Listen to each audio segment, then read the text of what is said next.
My next guest knows all the numbers. He's America's accountant, Dan Geltrude. All right, Dan, thanks for being on the show. You're the one I wanted to talk with the numbers with because I think you're a numbers guy. These numbers are set to go higher. I mean, they have to, and they're probably going to set to go higher again after that because we still don't have a lot of these oil numbers in these CPI numbers. What are your thoughts on where this heads? I mean, we're 7.5% was the last read. What do you think the new read's going to be? I expect it's going to be higher, Scott. And you know, whether it is or whether it isn't, obviously this information is historical. What it comes down to is there's a lot of people hurting because the necessities that they need are costing a heck of a lot more than they used to. And looking forward, which is more important than looking backwards, where does this end? I look at this and I simply don't see any significant change in policy that is going to reverse the trajectory of inflation right now. And that, for a while, Scott, right, that was, to me, was driven by the shortage of labor so that we couldn't produce enough stuff for the dollars out there. Right. Now we're looking at everything going from point A to point B is going to get a heck of a lot more expensive simply because of fuel costs. That's how I see it. Well, and for those of you out there that don't know the direct relationship between, say, fuel costs and CPI or consumer price index or inflation per se, 14 months ago, Dan, we had, gas under control. We were energy independent, and we had CPI was 1.4%. I mean, that should really sum it up right there and then, because you can't do the jobs that everybody does in this country, like you said, from point A to point B, moving those goods and services, making those goods and services. And there's a lot of things that we're wearing that have a lot of petroleum in them too. I mean, if you don't have your energy situation under control, you're going to lose control of your inflation problem.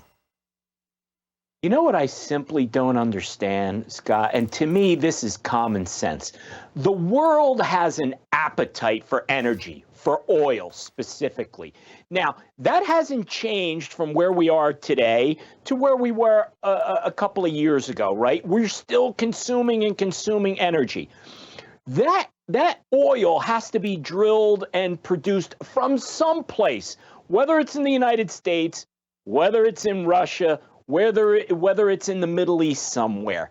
So why, knowing that we all have a dependency on fossil fuel, would we, in effect, punt that economic power to people who aren't our friends? Because that's exactly what we're talking about. Did you ever think that we would be thinking about negotiating with Venezuela to get more oil? No.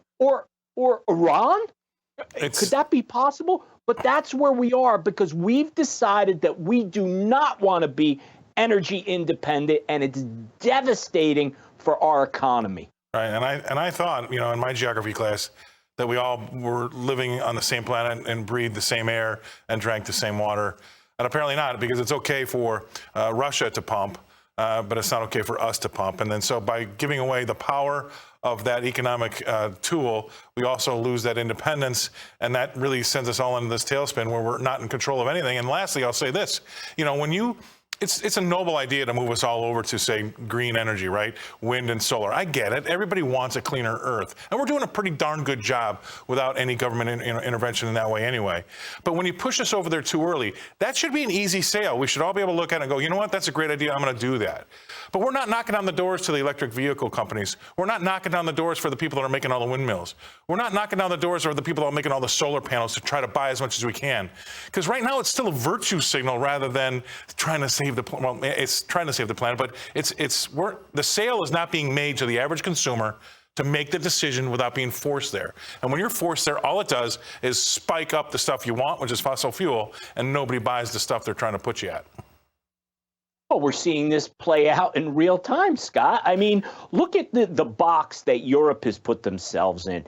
They realize, oh no, we really have a big problem because we decided that we're going to rely on an unfriendly nation to basically power all of Europe. Right.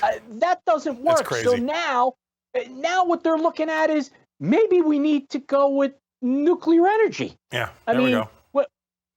Who would have thought that? But you know what? It's clean and it's efficient. And it's fast. You're right. And Okay. it gives you economic power. All right, we got to jump, but you're absolutely right. I'm glad you ended on that. We'll pick that one up next Monday because I have a lot to say about nuclear energy. Let's take a look at these markets that Dan and I are talking about.